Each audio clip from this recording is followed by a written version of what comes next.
biggest things that Susan and I treasure, the Taylors have treasured, is those bonds of friendship you form wearing green, or not wearing green, but supporting people in green, day in and day out. Because those bonds are a connection that pick up right where you left off, and that's what we love so much.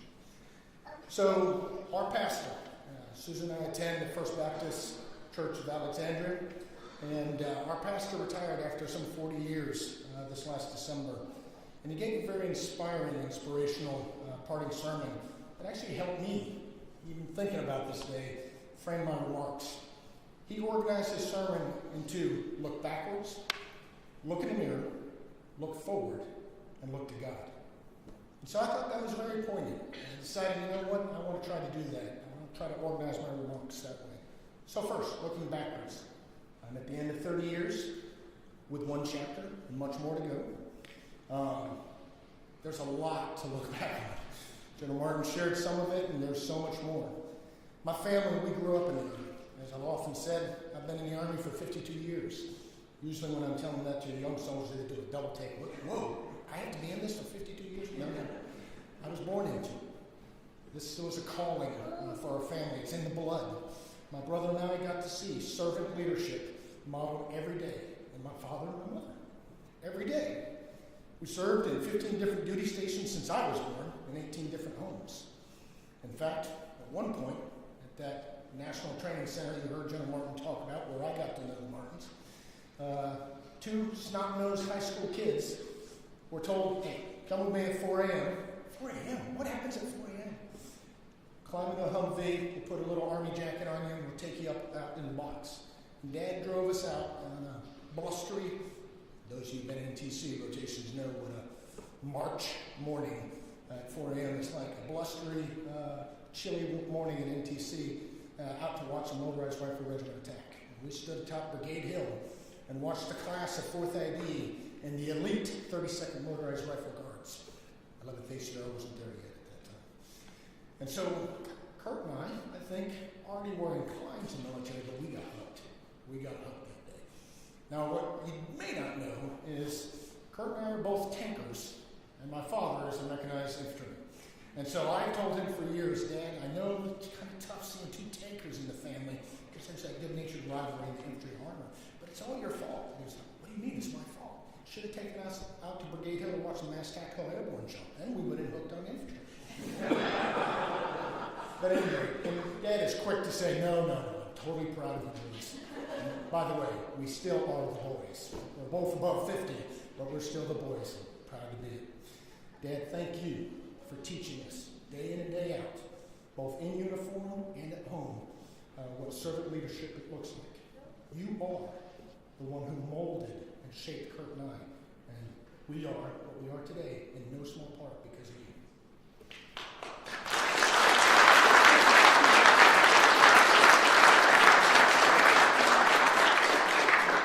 My mom, God rest her soul, went home to her father in heaven a little over 20 years ago. She role modeled what a supportive, loving mother and Army spouse is supposed to be to 3 kids, and we loved her dearly. She also modeled what an Army spouse is supposed to be to 2 young brides. In 1994, as we both got married, in fact, in 2 weeks of each other, Kurt and I each married our brides and our beloved Army spouses that have done everything in their power to make us who we are today. And my mom set an example of what an Army spouse and Army mother is supposed to be. She did a phenomenal job at it. And so, as much as I hate that she's not here today, I know she's in heaven singing choruses of praises to our Father in heaven. And so, thank you, Mom, wherever you are. I know where you are, for what you did for us. Kurt, best of friends. You know, for my life, my brother is here with his wife and his eldest daughter, First Lieutenant Natalie Taylor. I've often said that while I got the good looks in the family, Kurt got the brains in the family. And so it is a privilege for me to continue to see Kurt go on and carry the torch and lead in this Army. I am privileged to call you my best male friend. You know who my best friend is.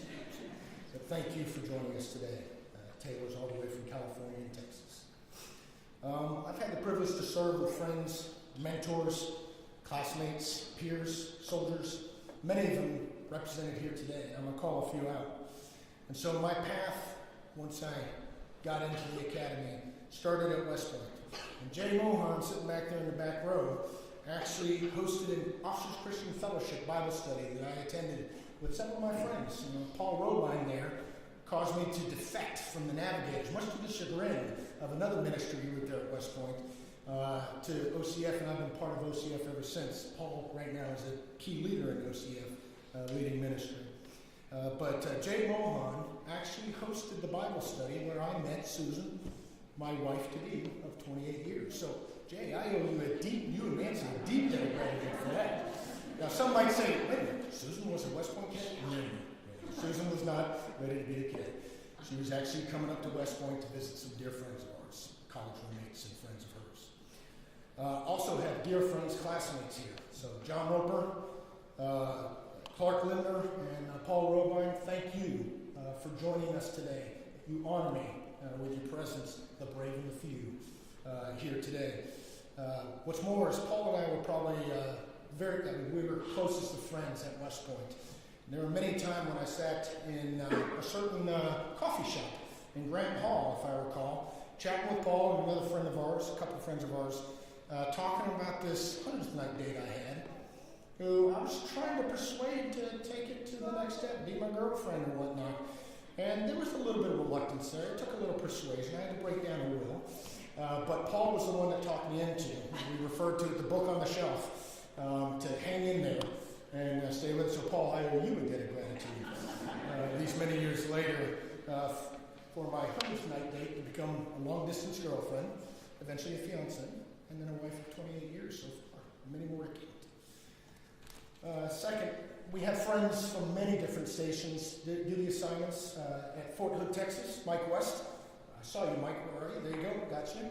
You know, Mike West was a young cadet turned lieutenant joining 17 Cav, but as I was a squadron S4, there weren't platoons available for him, and so he became, much to his chagrin, not a tank platoon leader, but assistant S4 for this young captain. And so that's a friendship that we've maintained for many, many years to come. Matter of fact, I had the privilege, as Mike was on an unaccompanied touring career while we were there, as he asked me to help his CG pin on his colonel rank. And so I was deeply honored for that, and Mike, and thank you for joining us today. We have friends from Fort Carson, as you heard a few minutes ago. Probably one of the best assignments of our careers. You know, battalion command, best job in the Army. I'd do it again. Matter of fact, I'd be a platoon leader in the battalion if somebody would give me the chance. I'd have to work on the physical conditions. But we got to know, and I had the privilege to work for one of my mentors, Jim Rainey. Sir, thank you very much for molding me, shaping me, giving me a chance, giving me enough rope, helping me take the rope off my neck when I tried to hang myself a few times, but thank you.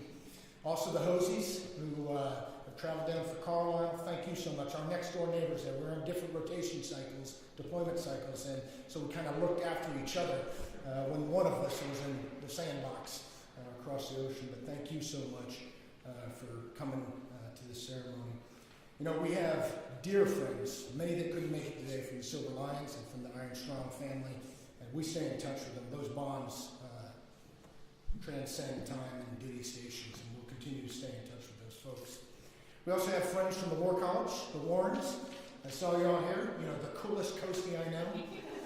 You know, Rob Warren and I spent many an hour around cold Pennsylvania or Maryland or, oh heck, all kinds of places of campsites as we took our two boys out to camping as we were assistant scoutmasters at the War College. And, you know, there are many times we had this sort of, okay, boys, rain. No, hold on. The fire's not supposed to reach the top of that pine tree. It was great times hanging out with Rob, and like I said, the coolest coasties I know. Thank you. After the War College, I was placed in the Army G3, in the belly of the beast in the Pentagon, in G33. Challenge line of work with precious little daylight. They didn't let us trolls out much, but one of the bright, shining moments there was I got to meet and start working for really the gentleman who became my mentor for the last 10 years of my career, General Tom Vandal. God rest his soul. General Vandal took me under his wing, and I began working for him that somewhat thankless job in the belly of the beast in ops, in G33, G31 there actually. And out of that job, he snatched me up with a get out of jail free pass from the Pentagon after only 1 year, and brought me to Korea, as you heard, to be the 2ID G3 that I did for 2 more years, my 3rd year with him in Korea. Then I went off to command and met the Martins and served with him. But General Vandal brought me back again to be the 8th Army G3. So God rest his soul, Tom Vandal suffered pancreatic cancer and it took him home to our Father in heaven. But Dorian Vandal means the world to us, and we continue to stay in touch with her, and are so privileged for the mentorship that Lieutenant General Tom Vandal put into us, the time and families and caring for families. But we also got to meet the Chews and the Spinuzis. Dear friends, you know, the G3 and the G2 bond is really tight. And if it's not tight, something's wrong. You got to have intel and operations working together. And so the Chews were with us my first tour, and then the Spinuzis on the second tour for those times in the Pentagon. And as the Vice just mentioned, the second tour there with the Spinuzis, it was a touch and go time, 2017 to 2018. So Mark and I got a lot of dirt, or a lot of fluorescent light, I guess, in the headquarters there, working through late hour calls. And I have dear friends that couldn't make it here, but we used to call it, you get that phone call at 2 a.m., and the pro word was time to party. You'd like to think we'd go out and have a beer on the lawn or something like that. We did some of that, but when you get the 2 a.m. call that it's time to party, we're going into the COIC, and we're trying to watch and monitor what KJU's doing right then. And so those are bonds formed in the crucible of harm's way, and I thank you for your time here. And of course, Fort Irwin. Sir, some might say that Garrison Command is going to be a thankless job, but I never felt that. You were incredibly inclusive, both of you and Leanne, made sure that all in Commander's Loop were part of the team, part of the family, and it was easy to serve under your tutelage. I used to comment that you were as invested and frankly way more invested than I felt I was, and you spurred me on to more and more at Fort Irwin to make it a great place to live, work, and play. And so while my motto was every day better, sometimes it can be hard out there in the middle of the desert. So, but there's a special bond for Fort Irwin based on those friendships formed there, as well as the long track record we have in continuing in the family. And so what I'd like to do real quick is make one presentation.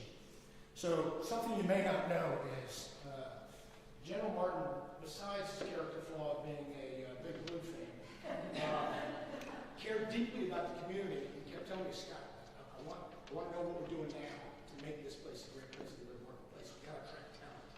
And so there were all kinds of different ideas. We did parties, we did fairs, we did concerts and stuff like that. It was great. We did Fright Nights and stuff like that, Oktoberfest parades and stuff like that. But what were we doing on a day-to-day basis? Well, one of the things, I just talked to my deck manager and the BS manager. I was like, what do we do to provide more variety? So one of the things that was out there is we had the Class 6 store. And of course, it's the only Class 6 store for about 60 miles, maybe 100 miles. It's a long way. And so I said, sir, we've got the opportunity here. My manager says what we can do is we can special order anything that somebody wants. All you got to do is go to the Class 6 store and fill it out. He said, I want to test that out. I said, okay, sir, okay. I'll get you the form. Just tell me what you want. I'll fill it out and go. He said, no, Scott. I want to take that form, give it to me, and I'll go in there and I'll fill it out there. I want to be Joe Sixpack. Just turn this. I said, sir, you're Joe Martin. The pictures on the wall. I don't think you're going to believe it. At any rate, the CG said, Scott, I want to do this. He said, I want to test it. So we went in there some Saturday morning and filled out the form. I couldn't even track anything because he didn't want any of my fingers trying to cook the numbers on that. And so he went in there because he has a favorite bourbon. It's called Eagle Rare Bourbon. And so that's his favorite bourbon. He ordered it. And by God, my general manager came through and got it delivered. So it was a success. Well, what you don't know, sir, is, and this is a total coincidence, better lucky than good, I said. The job I've been in for the last 2 years in FDD, it's been a tradition for the maneuver team about every other year to order a barrel of Eagle Rare Bourbon and bottle especially for FDD and the maneuver team. So what I'd like to do is present you a bottle of Eagle Rare Bourbon with the FDD Maneuver Team Silver.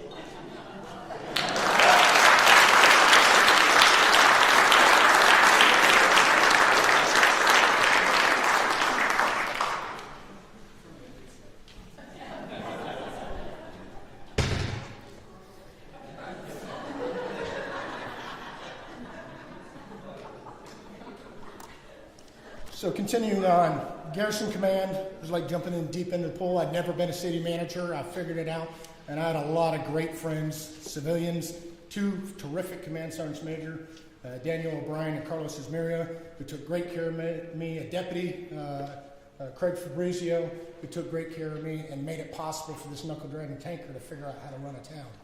And so I was privileged. I used to say this. I said, General Martin, he is the governor of the state of Fort Irwin. I am the mayor of the capital city of Fort Irwin. Then I used to go into, and if you'd like to live in any of the other cities in his state, you can go out to the box. We've got about 5 or 6 mount sites. I think my city's better. But at any rate, served with a lot of great people out there, and I'm privileged to be able to come back out there and visit my brother. And Kurt's actually asked me for a few tips from time to time, so I've been glad to be able to be part of that. My final chapter, obviously after Korea with the second tour, has been here in the Pentagon. And I've had another time where I'm in the deep in the pool, programming, POM, PPBE. I couldn't spell those 2 out of 3 times correctly when I first got there. And so I had a great team of guys, and a lot of them are represented right here over in that back row and over here as well, who took good care of me, took me under their wing, and taught me a lot. And so it was a job I was privileged to have, trying to champion Army programming for combat weapon systems, putting the right stuff in the hands of soldiers. So for that, Matt, Rusty, Scott, Jim, Ed, Paul, Kurt, many more, Dawson who replaced me, thank you so much, Jared, Drew, and Jeremy, for all y'all that took good care of me in there. Every now and then my hair was on fire, I'm sure it happened a few times, but you guys made it really easy to do my job.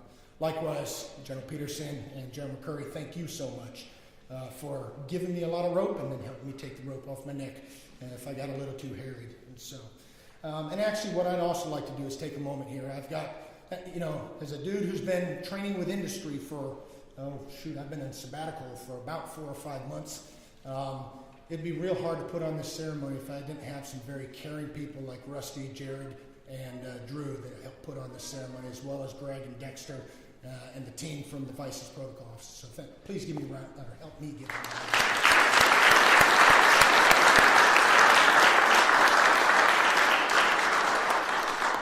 Now, none of this would be possible. I just talked about the Army family, but our family roots go back even further.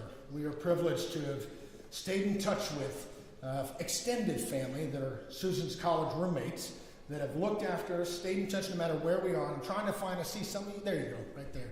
So Caroline and Kim were Susan's college roommates when this guy, you heard the story earlier, I was trying to woo her. And so on the other end, I needed the help and a little bit of support. There you go, you sure did. And so, Kim and Caroline talked Susan into giving me a chance. And so I owe a debt of gratitude to you all as well.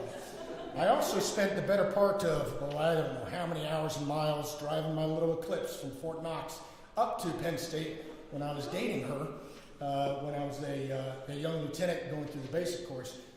Probably helped fund part of the Pennsylvania Turnpike and speeding tickets. But those many times, Scott helped me, let me stay over at his place when I was up there, and so I owe a debt of gratitude to you all as well. And so thank you so much for your love and support these many years that you've been a rock. And of course, I couldn't continue without talking about Susan's family.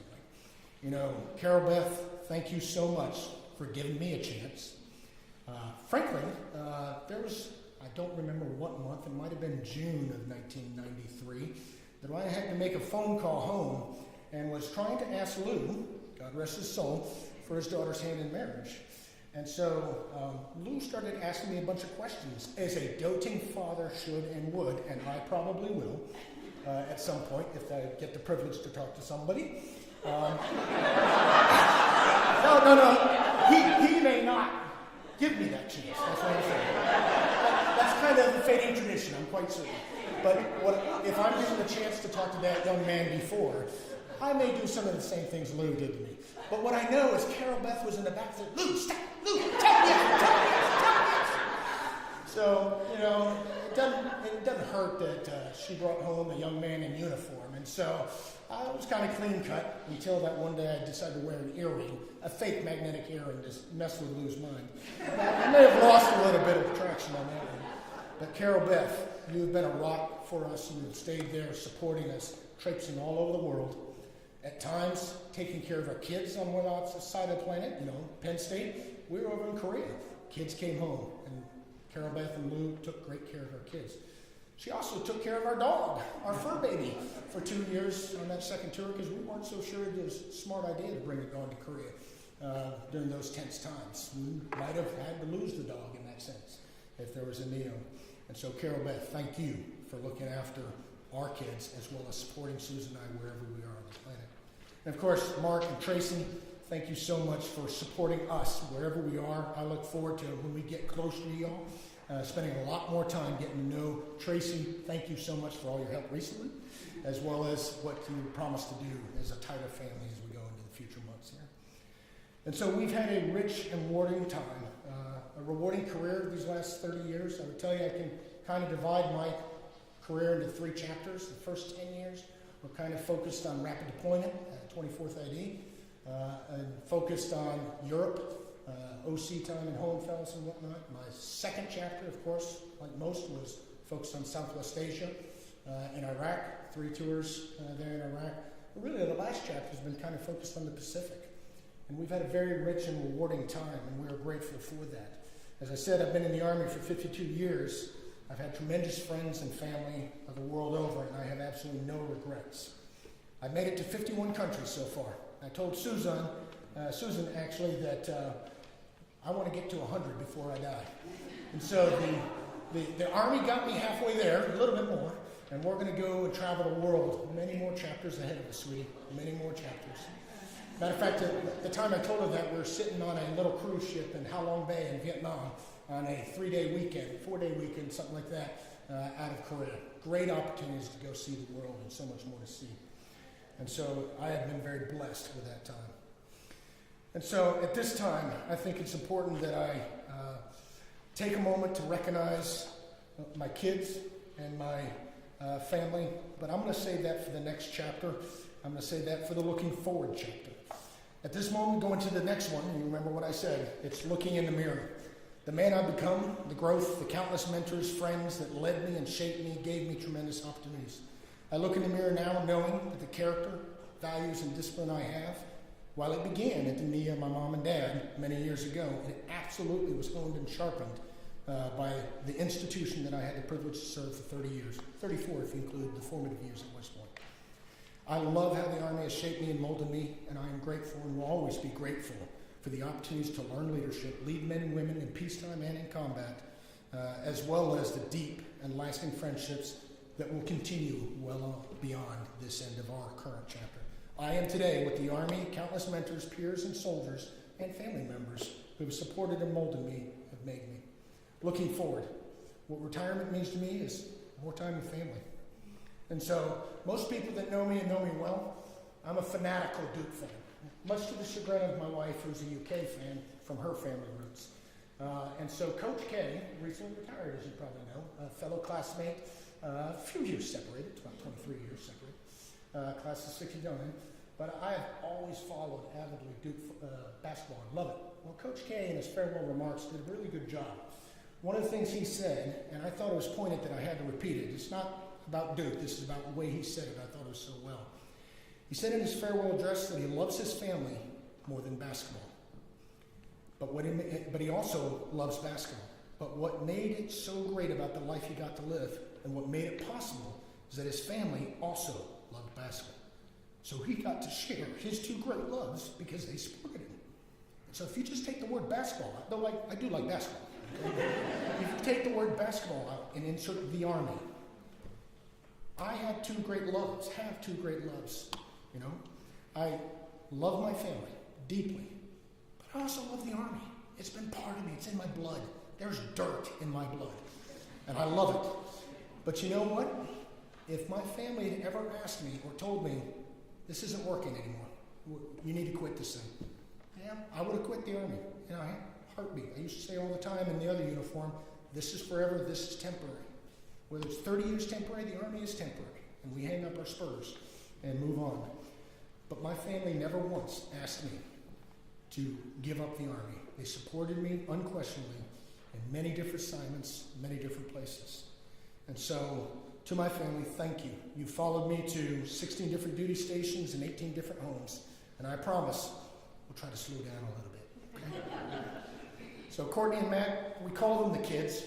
They're not kids. They're beautiful, mature, wonderful, moral, young adults. And it has been a privilege to see you grow up. I wasn't there all the time, but you always supported me, and you supported your mom. And so thank you for loving and supporting me and your mom, not driving her crazy, particularly when I was gone. Thank you for what you've become and what you'll continue to do. I'm so proud of you. So I'd like to make a presentation real quick.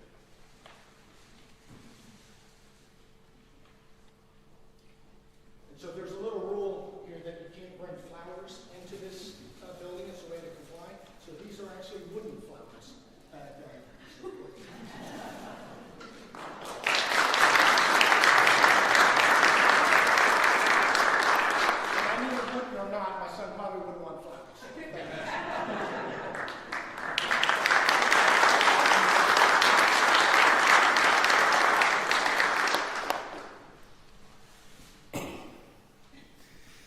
So the really tough part, the really, really tough part.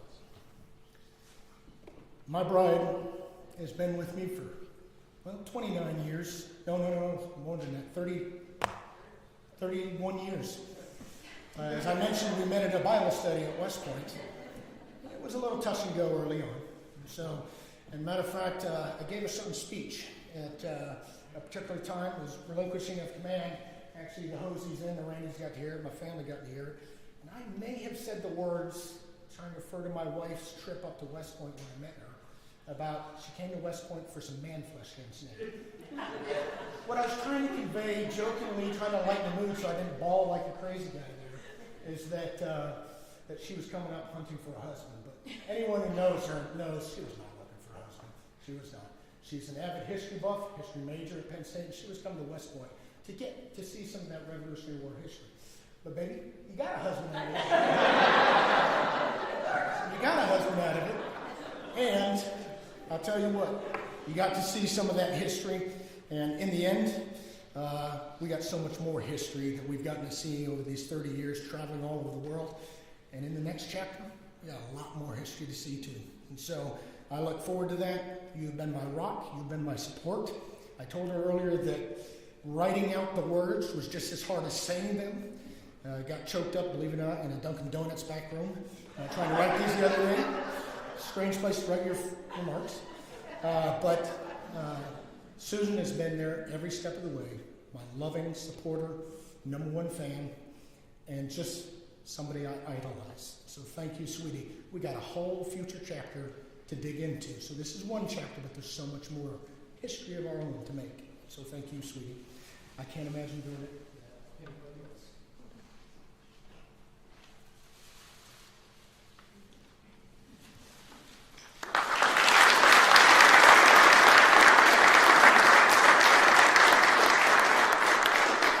So I promise I'm winding down. Succinct, maybe not. So finally, my pastor's words, looking to God. Finally to God.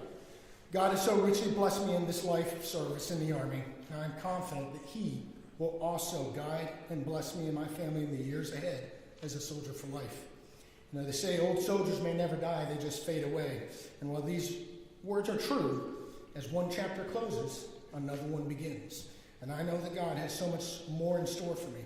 At this very moment, we'll be headed to what the Vice would call God's country, what Susan and the kids, as you heard, would call is enemy territory. But as we go out there, we know that God has plans to prosper us. We know that God has plans to help us continue to serve His kingdom. I've been privileged to be a soldier in the United States Army, and that may end today as an active soldier, but I'll always be a soldier in God's Army. And I look forward to what's next for us, sweetie, as we continue to serve Him out there. In all seriousness, As you've heard, the Taylors have been richly blessed. My mother and father taught us much. Chief among those things was to listen to and trust in the Lord. The verse that is inscribed on the inside of my class ring is Proverbs 3, 5, and 6. I think it's especially poignant here too today. Trust in the Lord with all your heart and lean not on your own understanding. In all your ways acknowledge him and he will direct your paths. I believe that, and I believe God is directing our paths to Michigan, even if it's enemy territory. But we will strive to represent the Nittany Lions well out there, and hopefully we'll not have a hard time. Thank you so much for honoring the Taylor family today with your presence. Thank you so much for coming out, many of you from very far away, to join us here. We are truly privileged to have you here, and we thank you so much for what you've taken the time to do today. Hopefully we'll be able to see many of you afterwards that do have to hit the road, but hopefully many of you can join us downtown in Old Town Alexandria at the Union Street Public House. There are little maps inside your programs. We'd love to see any and all of you there. Thank you very much.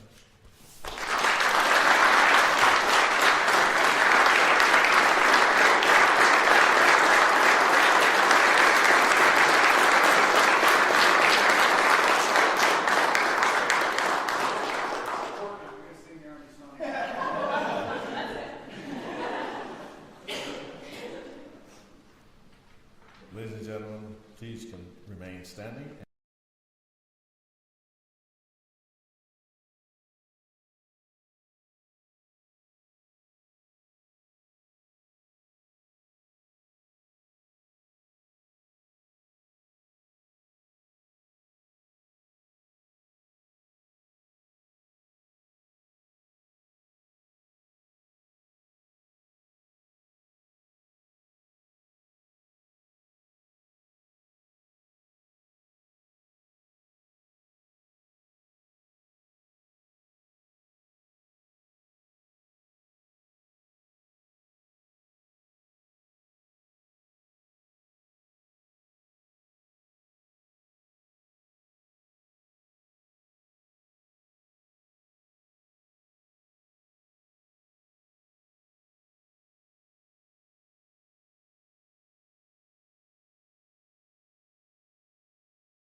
Ceremony.